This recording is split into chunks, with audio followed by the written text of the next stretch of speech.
Okay, for this particular problem, notice that our function here has an x squared. X squared means the function is quadratic if x squared is the highest power. And a quadratic function graphs as what's called a parabola. The properties of the parabola depend on these numbers in front of the x terms. So the number in front of the x squared is called the a coefficient. So my a is -1/4. The number in front of the x is called the b coefficient, so b is +1/2 in this case, and the number that's by itself is the c coefficient. Don't forget that the signs in front of the terms go with those particular coefficients. So the a is negative, the b is positive, the c is positive in this case. Now it turns out that the x-coordinate of the vertex, and the vertex is where the parabola turns around, so it's either the sort of the maximum or the minimum. If it's a downward parabola, the vertex is the maximum. If it's an upward parabola, the vertex represents the minimum. So vertex is very important. The x-coordinate of the vertex is located always at negative of the b coefficient, or opposite of the b coefficient, divided by 2 times the a coefficient. So in my case here, the vertex will be at negative of the b over 2 times the a. And in this case, 2 times the a, so we have -1/2 over 2 times the -1/4 is 2/4. 2/4, of course, is 1/2. So I have something over itself, which is 1. Or we can think of it as, remember, to divide a fraction by a fraction, you multiply by the reciprocal of the denominator. These 2's cancel, so we have negative times negative is positive. 1/1 is 1, so we have 1. Okay, so my x is 1 for the vertex. But remember, a vertex is a point, so it has an x and a y. So we also need to find the y. So how do I find the y? Well, the way you find the y of a point is you plug in the x. Plug the x into the function. That's what functions do. They convert x's into y's. So to get the y of the vertex, it's going to be h in this case, because h is my function, of the number that represents the x of the vertex. So we're going to have -1/4 times 1 squared plus 1/2 times 1 plus 15/4. And so this works out to, let's see, -1/4 plus 1/2 plus 15/4. And 1/2 is really 2/4 to get a common denominator of 1/4. So I can make this 2/4. So I have 15/4 plus 2/4. That's a 2 there, sorry. Makes 17/4 positive. And then -1/4 drops me to 16/4. So I have 16/4, which of course is just 4. So therefore my vertex is going to be the point, the xy point, or xy coordinates, x of 1, y of 4. Okay, and I can go ahead and graph that. There we go. Okay. Now, is the parabola going to open upwards or downwards? Well, it depends on the sign of the coefficient of the x squared term. The x squared term is the biggest term, and whatever the x squared term is doing, that sort of controls the behavior of the function. If the x squared term has a negative coefficient, the parabola will open downwards because it's going to drag everything down. If the x squared term has a positive coefficient, it will pull everything upwards. So this has a negative leading coefficient. The leading coefficient is a name for the coefficient of the x squared or biggest power term. And so since my leading coefficient is negative, that means I'm going to open down. So if my parabola is opening down, I have this sort of scenario, which means the vertex represents a max. So that helps me right here. So x has a max of, and what is that maximum value? It's right here. The parabola is going to open downwards in both directions. And so the max will be the y value of that vertex, which would be 4. Okay, now what about this line of symmetry? What's a line of symmetry? Well, if you fold the parabola in half right through the vertex, if I fold a parabola right along that vertex line, right through the vertical line going through the vertex, it will fold exactly onto itself. It's symmetric. That's why it's called a line of symmetry. So the line of symmetry is a vertical line passing through the vertex. Now our vertex has an x value of 1, right? So our line of symmetry here is going to be the line x equals 1, not just the number 1 itself. 1 as a number, what does that mean? Does that mean the y is 1, the x is 1, we have no idea what it means. Just a number, the number 1 by itself. But the equation, x equals 1, represents the set of all points on the plane whose x values are 1. This is a point whose x value is 1. So is this, so is this. All the x values of these points are 1. So when you say x equals 1, you're getting a vertical line consisting of all the points whose x value is 1. You're getting the axis of symmetry or line of symmetry of the parabola. Okay, so x equals gives you a vertical line. Now, what about the x-intercepts? The x-intercepts control how wide the parabola is. Is it a tall, skinny parabola? Is it a broad, wide parabola? We need the x-intercepts. To find the intercept, you always make the other variable equal to 0. Okay, so for the x-intercepts, you make the y equal to 0. But the y really means the function itself. Okay, so that means negative 1/4 x squared plus 1/2 x plus 15/4 has to equal 0. Now, how do I solve that? That's a quadratic. The way to solve a quadratic equation is, first of all, if there are fractions, we'd like to get rid of them. How can I get rid of all these fractions? Multiply by the least common denominator. What's the least common denominator between a 4, a 2, and a 4? What's the smallest number they all divide into evenly? They all divide into 4. 4 divides into 4, and 2 divides into 4. So my LCD here in this equation is 4. In this equation, okay? So what I'm going to do is I'm going to multiply everything by 4. That will get rid of all my denominators. Multiply everything on both sides. As long as you multiply both sides by the same amount, the equation's still valid. However, I also don't want a negative at the beginning. That's called a negative leading coefficient. That makes factoring more difficult. How can I get rid of the negative? Well, instead of multiplying by 4, which would leave me a negative 1, x squared here, multiply by negative 4. If I multiply by negative 4, then I'll get rid of the negative at the beginning. Okay, so you want to get rid of leading negatives, and you also want to get rid of your fractions. Okay, so we'll do that all in one step with this LCD. Okay, so I'm going to multiply everything by negative 4. So negative 4 times both sides. Okay, so we're going to distribute that negative 4 to all terms on both sides. So we've multiplied, technically I'm multiplying the left side by negative 4 and the right side by negative 4. That's what we're doing. Okay, both sides are being multiplied by the same quantity. Now, if I do that, I guess we're kind of running a little low on room here. I guess we'll work down here. So we end up with what? We end up with negative 4 will kill the 4 will kill the 4. 4 on top, 4 on the bottom. Negatives cancel, become positive. So we end up with x squared, which is what we wanted, 1x squared. 4 over 2 is 2, and the negative sign makes this negative. Still have the x.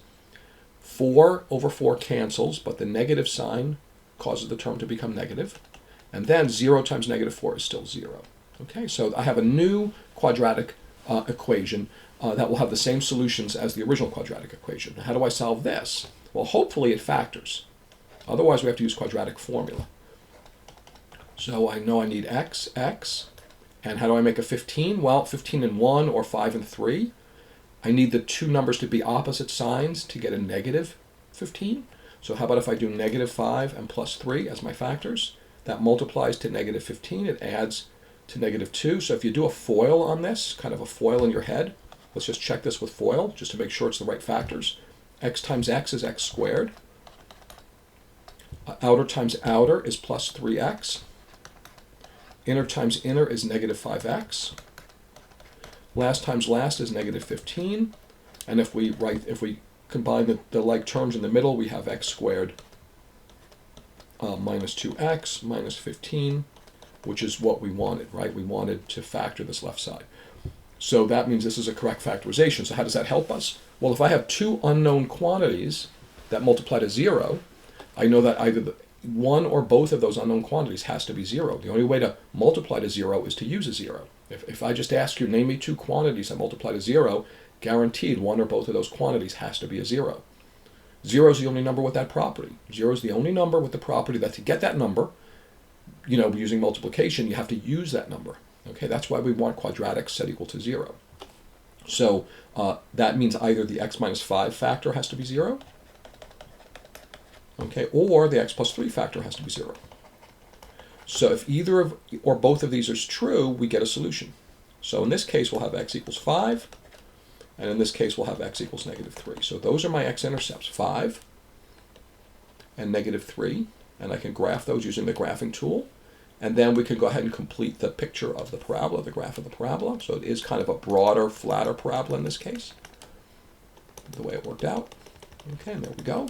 That's our good friend, Mr. Parabola, or Mrs. Parabola, I don't want to assume. Okay, now, let's see what else. The y-intercept. How do you get the y-intercept? Remember, to get an intercept, you always make the other variable equal to 0. Okay, so to get the y-intercept, I guess we'll work over here. To get the y-intercept, we make the x equal to 0. Well, x is my input. When you know the value of the input, that's easy. You can just plug it in. There's nothing really to solve. So I'm just going to have h of 0, essentially. H of 0, sorry about that. H of 0 is going to be negative a quarter times 0 squared, plus a half times 0, plus 15 quarters, which works out to be, this is 0, so you end up with 15 quarters, which is a little bit less than 4, right? 16 quarters would be 4. 15 quarters is just a little less than 4. Okay, right there. That's my y-intercept. Okay? And there you go. Okay? So those are the properties of a parabola. We picked a problem that involves fractions just to kind of give you a more complex example. All right, so let's move on to the next problem that we want to look at here. We pause things. Okay, so for this particular problem, the formula they're giving us for the quadratic, and I know it's a quadratic because I'm squaring the x, so I know it's an x squared, is in what's called vertex form. Vertex form is sort of a factored form. It gives us a different set of information than the previous problem. The previous problem was all sort of foiled out already. When you're in vertex form, it's actually a little more straightforward to find the vertex.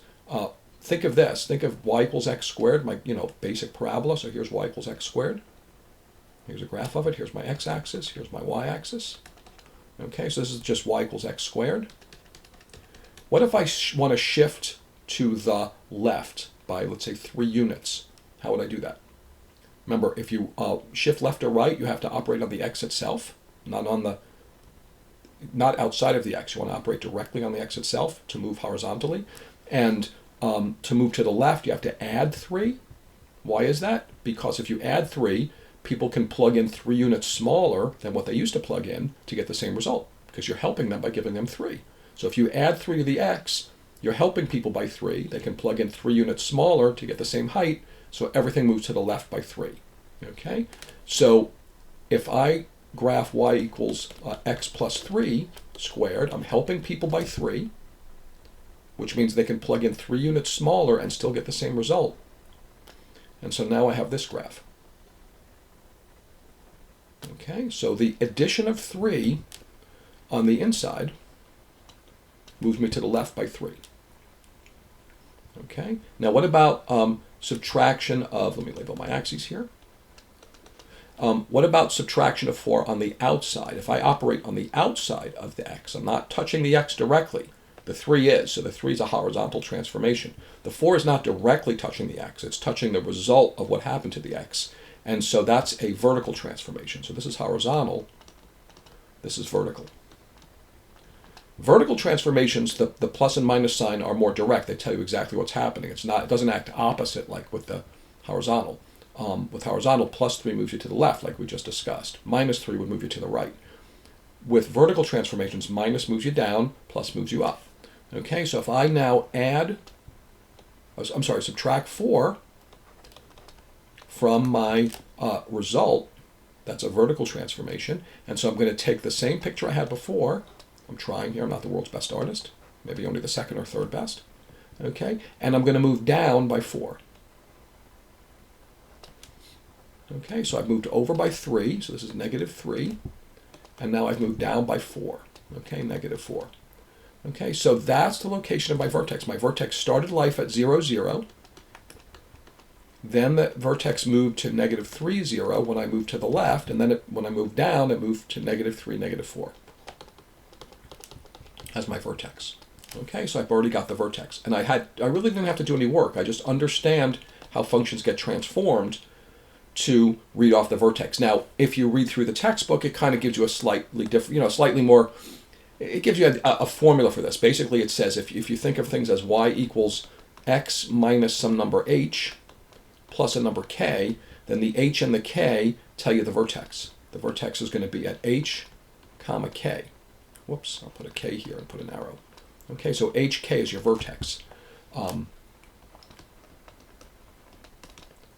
Now, so h is whatever's being subtracted. H is the x of the vertex, and that's whatever's being subtracted. It doesn't look like I'm subtracting anything here, but I am. I'm subtracting negative 3. When you're adding, you're really subtracting a negative. think of this as x minus negative 3 squared plus negative 4. Okay, so the negative 3 and the negative 4, negative 3 is what's being subtracted, so that's my h. Negative 4 is what's being added on the outside, so that's my k. So negative 3, negative 4. So you can think of it as an HK situation, or just remember how transformations work. Same idea, and you'll get the coordinates of your vertex. Axis of symmetry is the vertical line that passes right through the vertex. What's the equation for this vertical line? Is it just the number negative 3? Negative 3 is not an equation. Negative 3 is a number. We have no idea what it means. It's my bank balance right now, to tell you the truth. Okay, so kind of scary. But anyway, negative 3 is just a number. So I need an equation. How do I make it into an equation? Well, for a vertical line, we use x equals. Okay, so my my equation of symmetry, x equals negative 3 here. So first of all, let's graph the vertex. So my vertex is at negative 3, negative 4. Now, to graph the rest of the parabola, first of all, is the parabola going to open up or down? Well, if I were to FOIL this out, sort of, would I end up with a positive x squared or a negative x squared? In this case, positive. So it's going to open upwards. Okay. Now, the HK or vertex form does not tell you the x-intercepts. Okay. To get the x-intercepts, you have to set this equal to 0 and solve. Now, they're not asking me for this, but let's just practice it. So to get my x-intercepts, if it's already in vertex form, I can set, remember, to get the x-intercepts, that means y equals 0, which means the whole formula is 0, because y is the whole formula. So my x plus 3 squared minus 4 has to be 0. Now, an easy way to solve this, a lot of students are going to FOIL this out, put it into ABC form, and then try to factor or use quadratic formula. But if you're already in this form, you're already partially factored. So you might as well just leave it. What we often do, this is called a completing the square scenario. This is called a completed square. What I can do is I can move the 4 to the other side. So I have x plus 3 squared equals 4, and I can take the square root of both sides to retrieve the x. So now I'm going to take square root. Don't forget you put a plus minus when you take square root of both sides. So we're going to have x plus 3 equals plus or minus 2. That means x is equal to, I'm going to subtract 3 from both sides. So let me just do that. Minus 3 minus 3. So I have x is equal to, whoops, I'm running out of room at the bottom here. X is equal to negative 3 plus or minus 2. So negative 3 minus 2 is negative 5. Negative 3 plus 2 is negative 1. Okay, so negative 5 and negative 1 are my x-intercepts. It's an upward parabola. Okay, what about the y-intercept? They're not asking me for that, but it helps me graph it. So what about the y-intercept? For the y-intercept, what do? We make the x equal to 0. You always make the other variable 0. When you make the x equal to 0, life is good. You can just plug the 0 in. So I'm going to have y is equal to what? 0 plus 3 squared minus 4, which is going to be 9 minus 4, which is 5, right? So my y-intercept should be at 5. And so let's go ahead and graph this guy. Okay, and it's kind of like this, kind of a tall, skinny parabola in this case.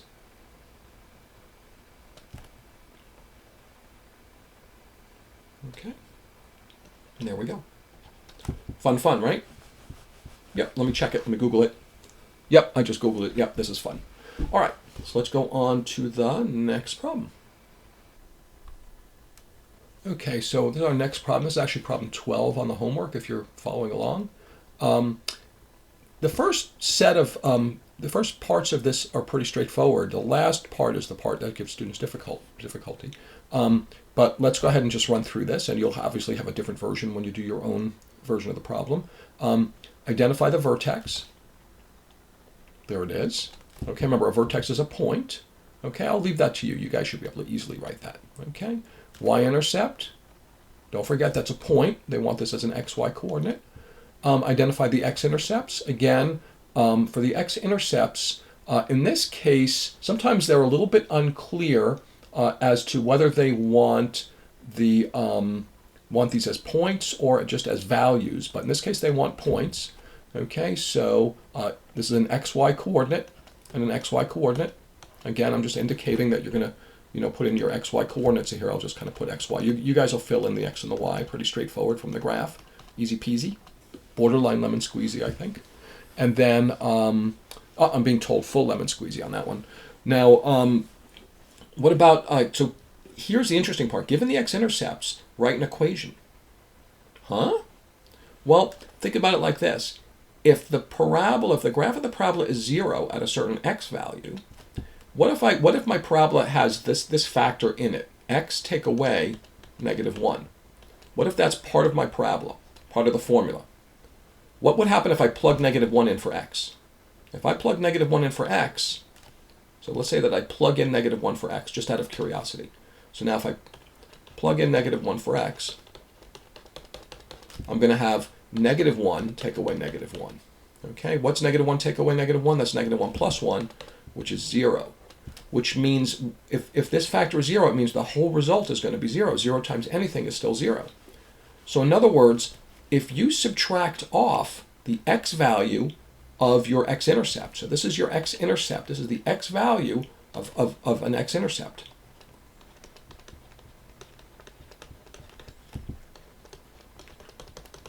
Of course, the y value of the x-intercept is 0, okay? But the x value of the x-intercept, in this case, is -1. If I subtract that from x, that gives me a factor that becomes 0 when I plug in the x value of, like if I plug in the x value of the x-intercept right here, I'm going to have a number take away itself, which gives me 0. So this is a little machine, this little factor that I just built is a machine that's going to become 0 if I plug in this number. Because it's built by saying, okay, here's a location for your input minus this number. So if you plug that number in as your input, you'll get a 0 as a result. Okay? What if I do the same thing here? I want a machine that's going to become 0 when x is -5. How do I do that? Well, same idea. X take away the -5 is a machine that will become 0 if you plug in -5. These are called factors of the quadratic. Okay? So if a particular x value is an x-intercept, so if x equals -5 is an x-intercept of the function, that means x take away the -5 is a factor of the resulting function. So x take away -5 is a factor. Okay? That's the correspondence between zeros or x-intercepts and factors. Okay? Of any polynomial, not just quadratics. Now, we can of course write this a little differently. Minus and negative can be written as plus, so it looks a little prettier. So I can rewrite this as x plus 5, x plus 1. Okay? So that's what they want here. Okay? Axis of symmetry, you guys should be able to do that by now. Okay? If you're not sure what that is, just back up, rewind the video a little bit, and you should be good. All right? Easy peasy. And there we go. Okay, so here we are on, I believe this is question 13 on the original homework, but let's just use it as a way of understanding the concepts. So the first part should be very easy for you guys by now. The function has either a max or a min, and what is the max or min, and what's the location, the x location of the max or min. Notice we always label the locations of parts of the graph by the x coordinate. Okay? Now, the next part's important. Functions increasing on a certain interval. Let's look at that. Increasing and decreasing always refer to moving from left to right. That's the key. Okay, so for increasing, that means we go up as we walk from left to right along the function. So from left to right along the function. So that's what increasing is. So if I start walking from left to right along the function, here I am, I'm walking along the function, I'm going up from left to right, all the way until I hit the turning point. The other name for the turning point, of course, is the vertex. So this whole portion of the graph is increasing from left to right. Okay, why do we always think of things as going from left to right? I'm not sure. I'm sure there's a historical reason for it, but it is what it is. We always declare increasing and decreasing as going from left to right. Now, the hard part students have is labeling these points. we identify the points, whether they're increasing or decreasing, looking at the y values, but we label the locations only using the x value. That's the key, okay? So we label the locations using just the x value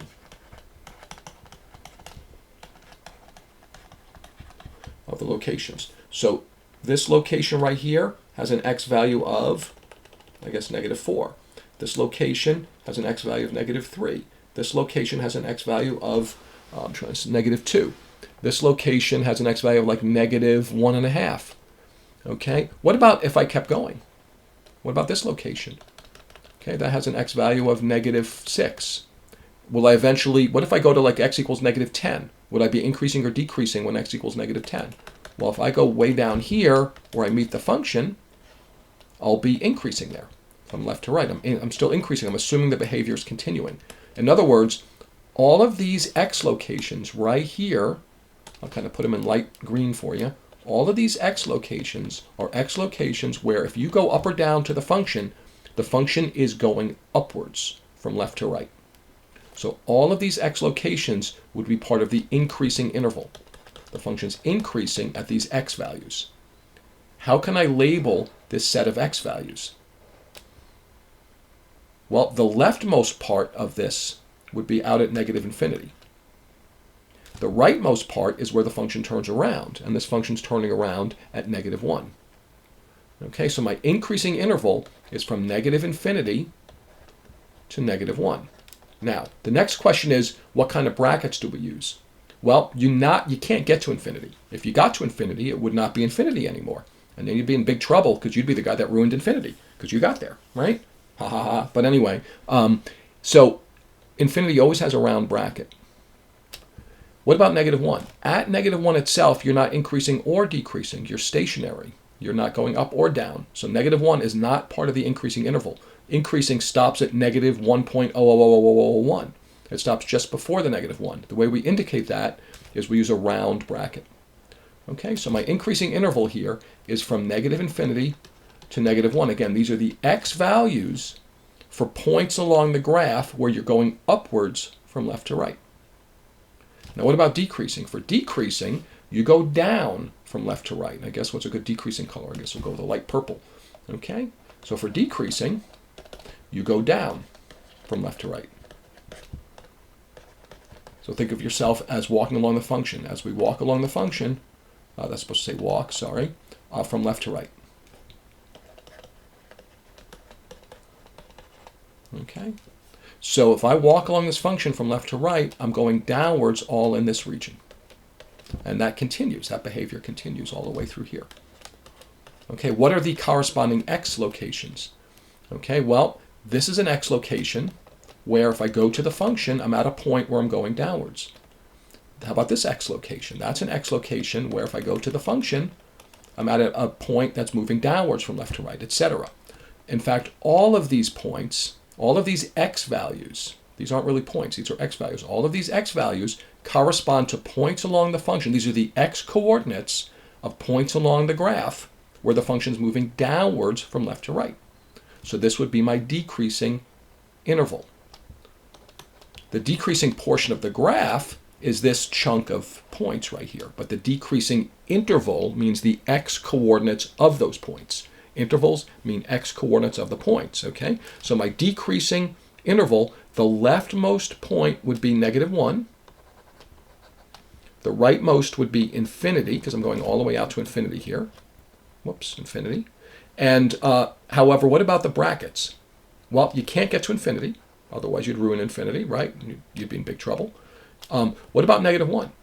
At -1 itself, you're not increasing or decreasing, so we want to stop just before -1, like at -0.99999. So that means we use a rounded bracket again. Okay. Now, what about domain? The domain is the set of x's where if you go up or down from the x, you hit the function somewhere.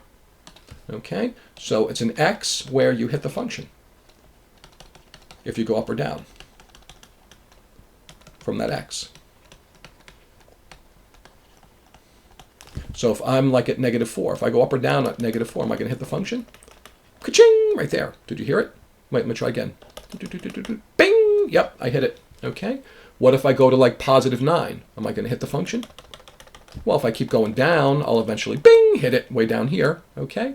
What x values, if you go to an x value and you go up or down from that x value and you hit the graph, that x value is in the domain. If you miss the graph, that means you're not getting a value, and that means it's not in the domain.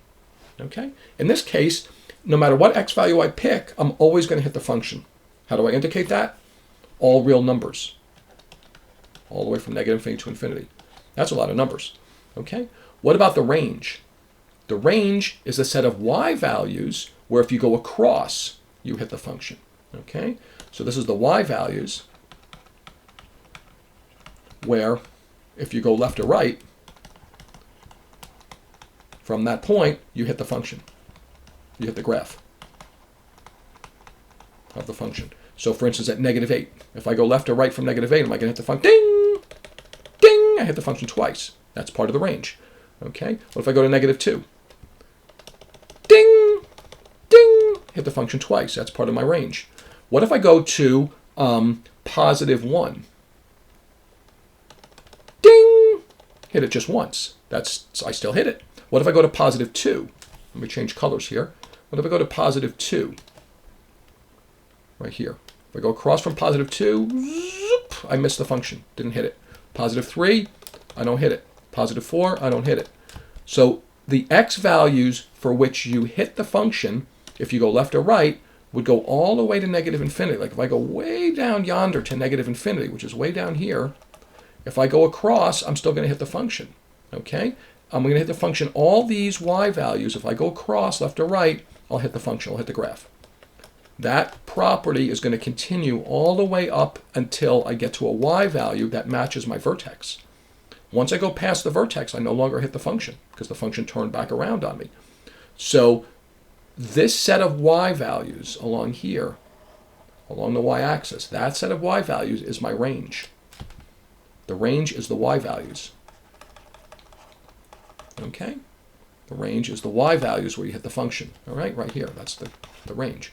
So what is that set of y values? A lot of students might say, well, I'm going to start at the 1 and go to -infinity. They might write it like this, 1, -infinity. But that's incorrect interval notation, because with intervals, you always have to put the smaller number on the left. So the smaller number is obviously -infinity. -infinity, anything negative is smaller than anything positive. Okay? So low to high. But there's another issue. You go low to high. What about the 1 itself? This is, right now, this is implying that I stop just before the 1. I stop at like 0.9999999. But what about 1 itself? If I go to 1 itself, do I actually hit the function? Let's see. Bing! Right there. I do hit it. The vertex has a height of 1, which means I want to include the 1. How do I indicate that I want to include the 1? I have to use a square bracket. So if I put a round bracket, it's technically still incorrect. Okay? Square bracket means you go all the way to the 1. Okay? That's important. All right, there we go. There's our domain and our range.